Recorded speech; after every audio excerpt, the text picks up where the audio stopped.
Oh, she's telling me to stop. Okay, don't worry about my stories. All right, let's get training. Sorry about that. All right, welcome to Healthy Together tonight. I think some of you were asking if we started early. We were just having a few little comments in the chat. And now we are officially going. And we are so excited to have you on today. And I want to just have you appreciate for a minute that you're here and that you're showing up. We have this Show Up Challenge going on. We're in week 4 of the Show Up Challenge. And how are you doing? How are you showing up for yourself? I see on my screen, at least, everyone's face on my screen, so their video on, which is amazing. And best case scenario is to come onto these webinars live and to come on with your face, with your camera on. Now we understand some do playbacks, and we are so grateful that you're listening to this as well. But we are happy to have those on tonight that are here. Also, have you checked your tracker? Have you attended your trainings this week for the coaches? Have you attended your trainings? Checked in with your buddy? If you are interested in if you're like, hey, what's the coaching training? Ask the person who invited you, and you're welcome to join our coach training. But we hope that you are finding value in this challenge and coming together to learn, and we hope to provide some value tonight as we talk about some fun stuff together. So I wanted to start with, I'm going to share my screen here. Let me do this.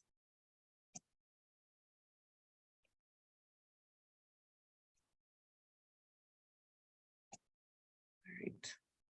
Sorry about that. All right, here we go. So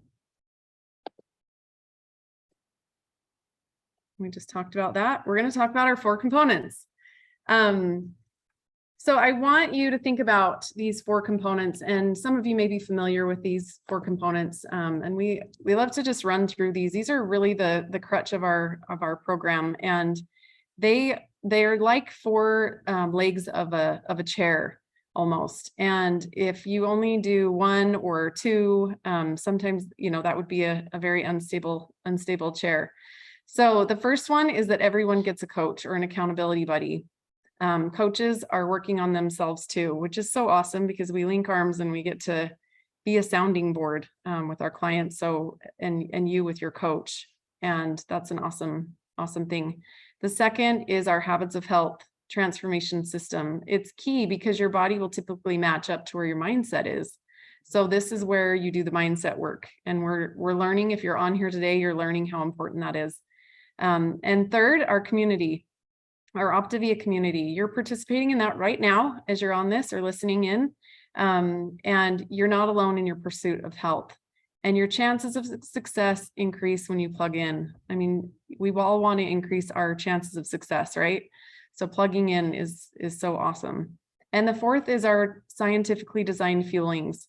They balance your blood sugar, reduce cravings, reduce decision fatigue, simplify the process of creating new habits. And we specialize in high nutrition and muscle protection with nothing artificial. So those are like amazing. One of the greatest tools we have.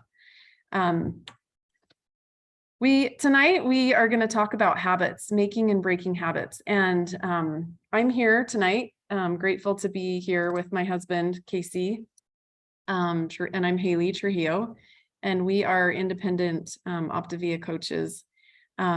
This is a picture of our family, and I won't go a ton into our story, but we, in the last 5.5 years, have really strived to make an impact in our own health and have a ripple effect into our own family and into the lives of our clients and coaches. And we feel super blessed to be a part of this and to be able to share with you tonight.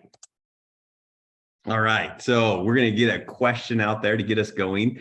According to a study by Duke University, what % of our daily actions are unconscious and automated in habits? What %? Put it in the chat. Let's see what you say. What are some of those percentages you think are taking place? Let's see, 90%, 90? Wow, you guys are, whoa. Okay, so 75, 95. Okay, it's not that high, but it is high. 98. Wow. According to Duke University, they say that more than 40% of what we do every day are habits.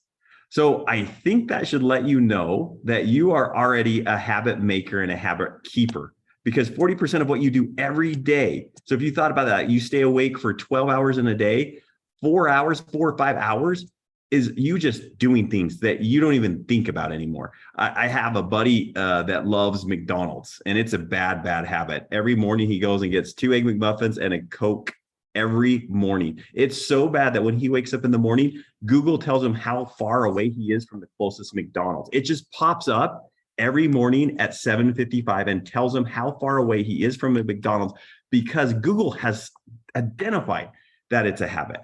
How crazy is that? So if we have that many things that we do every day that are a habit, and there are habits that are not serving us, how do we flip the script? How do we ask ourselves and change those habits that we have? So today, hopefully you're going to walk away with 3 best practices in how to modify those habits that you have today that are not serving you. So I'm going to give you a scenario. Let's go through a scenario today. Let's say that you've been in this 90-day challenge. And I think it was last week, someone even called me out on the Facebook group, on the 90-day challenge group, and said, Casey, hey, just so you know, I'm 5'9", and I actually dunked, and you can do it too. Like, followed up with me. How cool was that? I loved it. And so as you've probably been going into this 90-day challenge, you've probably have been eating more better. You've been more healthy in your choices. A lot of people in your non-scale victory said, hey, I said no to cake. I said no to popcorn. I said no to candy. You've been eating healthier. And because you've been doing that, they call it the halo effect, is as soon as you do something in your health, it starts to trickle down into something else. And the next question you usually ask yourself is, gosh, I have more energy. I'm alert, I'm active. I want to go do something, right? So put a 1 in the chat if you've been thinking that during the 90-day challenge, or whenever you get healthy, you start thinking you want to start doing something more, right? That makes sense, right? So let's say that you're having those thought processes and you're like, yeah, I do want to be more healthy. So of course, what do healthy people do? All healthy people do this one thing. They go to the gym, right? That's what you're telling yourself. Every healthy person goes to the gym. So I'm going to start going to the gym, and I'm going to go for 30 minutes. I want to go for 30 minutes to the gym. Okay. So you get this thought process going, and then you sit back and you go, 30 minutes. Okay. I work a full-time job. I have kids in school. I love to go watch them play sports. I'm active in my community. I'm active in my church. Okay, gosh, when am I going to fit in this 30 minutes? And all of a sudden you start feeling some anxiety, right? You start thinking through your schedule and you're like, oh my gosh, can I actually fit in the 30 minutes? Yeah, okay, I got to do it in the morning. Okay, so if my kids leave at this time and this is going to take place, I'm going to have to wake up at 5 a.m. to go to the gym to get it all done. And then it hits you and you go, hell no, I'm not going to do that. There's no way I'm going to the gym at 5 in the morning. I'm not going to do that habit. And all of a sudden, guess what just happened? You walked yourself through a story. You walked yourself through an experience you didn't even go through yet, but you felt every feeling in that scenario going through your brain. You went through the anxiety, you went through the stress, you went through, oh my gosh, I'm not a happy person when I wake up in the morning. And all of a sudden, this habit of health that you wanted to create is out the door and you're exhausted just thinking about it. So a background tip we are giving you right now that I think is so powerful is when you think about habits, your mind naturally is trying to work itself through the full habit and what needs to take place before you've even tried to experiment in the habit. And you talk yourself out of it, and it is exhausting. So Dr. Wayne Anderson, knowing that and helping us simplify our brains and knowing that 40% of what we do is on auto control, he's given us tips to help us make sure our brain doesn't go there yet. So Haley, let's walk through these 3 questions that we need to ask ourselves as we start to go through and create habits or refine our habits that we have today. And I think a fun thing to acknowledge here is the content and the things that we learn in this optimal health program is called Habits of Health. Isn't that crazy? Habits of Health. Like, habits are the core. The book's named that, creating. Habits of Health. Habits the website is habitsofhealth.com. Yeah. Right? So that's an important part. And I love that we have the resources available to learn these skills in how to support optimal health. Like there's got to be a path and a purpose behind these things. So 3 big questions to making habits. Let's start. Number 1, is it appealing? I know if Jordan has 30 minutes in his day that is free, he is going to go biking. I know that if Steph Whiting has 30 minutes in her day, she's going to go out on the beach and she's going to go practice her rowing, right? She's doing rowing right now. That's one of the things that she wants to be more active in. It might not be the gym. Why do you have to think it's the gym? Is that really appealing to you? Do you even know what to do at the gym? Or are you going to have analysis process on what does this machine even do? Do I even want to lift this? Do I like lifting weights? So at the start, before you walk your whole brain through this whole scenario, ask yourself the first question. I want to be active, but what do I want to be active in? What would be appealing to you? What gets you excited about doing something every day? That's the question we're asking yourself. So Haley, what are some of the things you love going to the gym though? That's your thing. What are some of the things that you've done to try to help you keep that habit? What's some of the things that you've looked at as you've reviewed your schedule and what you need to do? You've made some adjustments just recently. Yeah. So with this 90-day challenge, there were some things that I asked myself, what are some habits that I want to create in the next 90 days? And I think it's important. We're using activity, movement as an example here, but this applies to any habit that we want to create. So with this, is it appealing? So there's something that I'm working towards is we're going to Cancun as a team. Everyone's invited. Everyone. To Cancun. And in 90 days, that's going to come up and showing up as my best self. I enjoy going to the gym, but I was having a really hard time getting to the gym early in the morning. So as my kids went back to school, I had to ask myself, is going to the gym and lifting weights and working on my health at the gym appealing? Yes. Do I want it? Yes. I was like all in 100%. This is appealing to me and this is what I want. Now, as we think about that, Haley, what was one thing you also had to do, knowing that you maybe don't love getting up that early? What was one of the things? How did you bring in an accountability partner in that? Well, I think this comes into the next question. Is it achievable? And can I actually do it? So during the summer, it was not achievable. And I was not actually doing it because I was up late at night and I hadn't created the system in order to make this happen. So some things that I had to do is I had to look at my nighttime routine, going to bed earlier. And also I have a buddy. So my friend Charisse, she is my workout buddy. And so we made a plan. We picked a workout plan and we decided we would work out at 6 a.m. every day. So to create that achievability and can I actually do it? I needed a little bit of support there. And that's why I had a buddy. And I think it's so awesome that we set up that in this challenge, the 90-day challenge, that you have a buddy. And if you're a client on our program, you have a coach. Like there's a level of accountability that helps you to create that achievability or, if you can actually do it. I'm going to add one other thing on this. Is it achievable? Can I actually do it? There's the proverb that says, pride cometh before the fall. Okay. This is one of the things Dr. Anderson is passionate about when he's talking about is achievable. Can you do this on your worst day? Can you do it? And you're just like, of course I could do one push-up on my worst day, but I don't want that to be the habit that I create.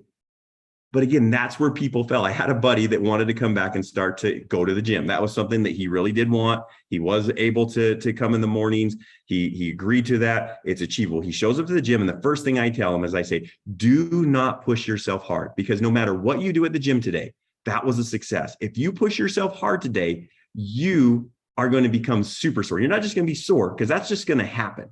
You are going to be super sore.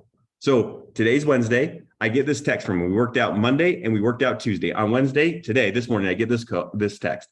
I can't come this morning. I am hurting. I think I strained a pec muscle. Seriously, woke up thinking that I was having a heart attack. It hurt so bad. I am falling apart. Okay, because he had too much pride and saying, I want to do this amazing thing. I'm going to become the most ripped person in 3 days. He pushed himself. And what he did is he pushed himself out of his habit. That is one of the most important things to understand is when you're starting to create an achievable habit, do not push yourself out of the habit because you have so much pride in what you want to do with your habit. Let the compound effect, let consistency, 66 days in creating a new habit, let that take effect. Let your brain know where success is leaving clues, and it will pick up on it and you will gain that momentum. So is it achievable? Can I actually do it? The last question is it easily activated? Is there a prompt that reminds me to do it? Now, you might have heard the cue routine reward loop. And this is where that comes in. Is it easily activated? So for me, something that I did is obviously set an alarm on my phone to wake up with enough time to get up and get ready and get to the gym by 6. I also set out my clothes the night before. I set myself up for success. I get in bed earlier so I'm getting enough sleep. And those are things that make it easier to activate that habit routine. Is there a prompt that reminds me to do it? So that may be a text from Charisse, like we're meeting at 6, or, like I said, that may be just the alarm clock or the prompt of getting my clothes out the night before. And this is one of the things as you look about what habits you want to replace, notice that everything has a trigger. When we were in this meeting, I got a little buzz on my phone. What do I have to naturally do? What does my brain, what does my unconscious person think? I got to check that someone needs me. I look over, I check my phone, try to be present in this meeting, but I'm hurrying, looking over here at the phone, making sure someone's not asking me something. Every habit we have has a cue. If there is a habit that does not serve you, find the cue that is creating that habit. That is one of the identifiers that you have to look at to know, where am I at? Because some things you might not even be aware of. One of the things I just found out yesterday, I had no idea. My kids told me I don't look happy sometimes. I had no idea. I think in my head, I'm always happy. I'm always smiling. But my daughter even showed me the look I give. And I'm like, oh, wow, I do give that look. Okay, when do I get cued to give that look? Well, it's probably when I'm doing something and I'm trying to finish a job and someone comes and interrupts me. I think I'm smiling saying, hey, how can I help? But I'm giving a look that says, don't interrupt me till I'm done. I had no idea. So observing the cue that starts everything is so important, whether we're producing a good habit or trying to replace a habit that doesn't serve us. Now, we have on this call someone that has made an incredible transformation in her habit. And this person, I think one of my favorite things is when we were talking to Stacy Henderson, and we were talking about how she was growing in her health and what she wanted to do. One of the things that she wanted to be passionate about is, I want to tell my story. And she said this magical phrase, I want people to hear my voice. I have a voice and I want people to hear my voice. I thought that was just so impactful. That was a habit that she wanted to create. So what did she start doing? She started to show up. And now you see Stacy as this person.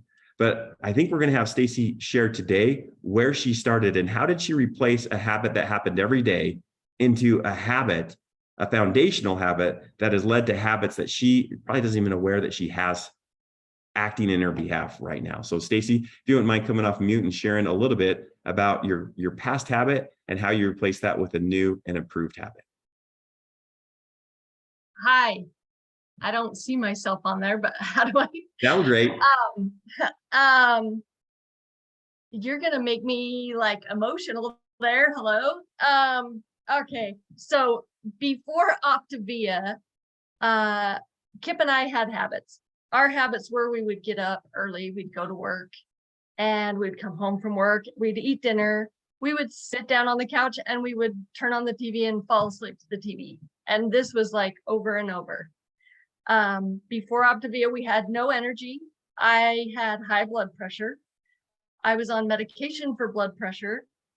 I couldn't bend over to tie my shoes without holding my breath or clip your toenails. Kip would hike a flight of stairs and have to stop at the top to catch his breath. My exercise, this is a funny story. My exercise consisted of laying on the couch and the dog would bring the ball and you would either throw it or my habit was kicking it with one foot. So I went to the doctor for a physical and the doctor was checking me out and she says, can I ask what kind of exercise you do? And I said, I don't know, like, I guess I walk on the treadmill. Why? And she goes, well, you have one leg that is substantially bigger than the other one, and it's very visible. And it bothered me, and I went home and I thought, what in the world am I doing? And I realized it's using one leg to kick the ball for the dog off the couch. So on the weekends, Kip and I would be like, we'd go get our stuff done, and then we would sit on the couch and binge watch TV. We had no life. We felt like crap. I have Crohn's disease. My Crohn's disease was getting worse. I couldn't drive to work for my 1 hour drive without knowing where the bathroom was. My joints were starting to hurt. We both knew that we were getting very, very unhealthy, and we needed to make a change. So we had to do something. So that was our shift. And we found Optavia. And when we found Optavia, we started to lose weight. Kip lost 77 pounds and I lost 55 pounds in 5 months. We started to feel so much better. I was able to get off my medication for blood pressure. My Crohn's, because of the way we're eating, has been in remission for 2 years. My joints don't hurt.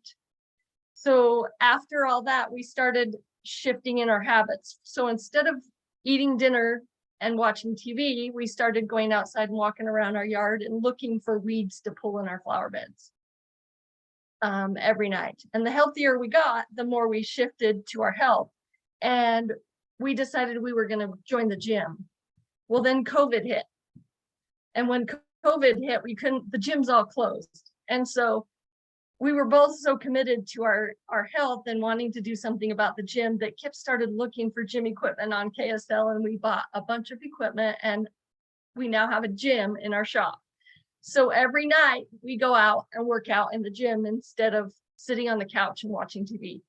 So on the weekends now, instead of sitting on the TV and saying, what do we want to watch? We ask each other, what do we want to do this weekend? So instead of watching our life pass by on the TV, we're actually living our life and doing something. And because this has been such an amazing transformation for us, we started sharing it with other people, and we became coaches. And becoming a coach has kept us accountable and motivated to stay healthy, and helping others has been truly amazing. Stacey, that was awesome. That was amazing. So good. Thank you for finding your voice, and thank you for sharing your voice with us today. That was inspiring. And that's, I think, what Haley started out with today in talking about this 90-day challenge. And thank you for everyone that's participated, is you're showing up. You're raising your hand and saying, I want to live life. I was sharing this story with my kids. I was at the gym on Saturday and doing my workout, and I've developed this workout for myself that I love to do. And it basically, what happens at the end, I've ran 6 miles, done 500 push-ups, 250 pull-ups, and pushed 225 pounds about 2 miles. And I do that, and it takes about 2 hours, and I'm done and I'm exhausted. And I see this guy that is coming to the gym, and he's in a wheelchair. He has a hook for one hand, and the other hand is crippled. And I see him over in the corner, and he's lifting 2.5 pound dumbbells, and he's lifting them back and forth. And I'm like, oh my gosh. One, he's showing up in the gym in that condition. And two, he's doing all that he can. Wholly inspiring. And I walked over to him and I just said, I got to know who you are. And he told me his name, and he told me that he comes every day. And I just said, thank you for instilling in yourself a desire to be better in your life. You just inspired me at the gym. And I'm like, can I take a picture with you? And he's like, sure, you bet. And right before we go to take the picture, he turns to me and he says, don't forget to smile. I think that's what habits have done for me in my life. And I wasn't a really good habit creator or maker or thinker until my wife introduced me into this wonderful program. And I really started to become aware of what my life was about. And I wanted to take hold of it. And I wanted to come into contact with everyone I met to make them better, because, as it's saying here, we make our habits, then our habits make us. And that's pretty awesome to think about. Haley, where can we learn more? What can we do more? Talk to us and wrap us up here. Well, I just think, we're all so inspired when we're together. Like every single meeting that I come to an Optavia event or come together with people that are like-minded, that are striving in their health, I'm inspired. And we have events all the time. We have private events or local events. We have webinar events. And this next event coming up is in Cancun. It's a retreat. It's in Mexico. So, that's not too painful. But we come together to just grow and learn and have fun. And we want to invite everyone on listening or here on live to come with us to this event. It's November 10th through the 12th. We're at the JW Marriott. We have an amazing rate. You can come, you can use the rate for friends and family. Come and bring your kids, bring your spouse, bring your best friend, bring your mom, but come and have fun with people who are really striving to be better in their life and showing up. And I know for me, man, I leave these and I'm like, how can I show up better in my life because of you showing up tonight? So thank you so much for being here and for listening in. We want to invite you to come next week. Our webinar next week is on Outsmart Your Survival Brain. So we're always learning really amazing things, principles that we can apply.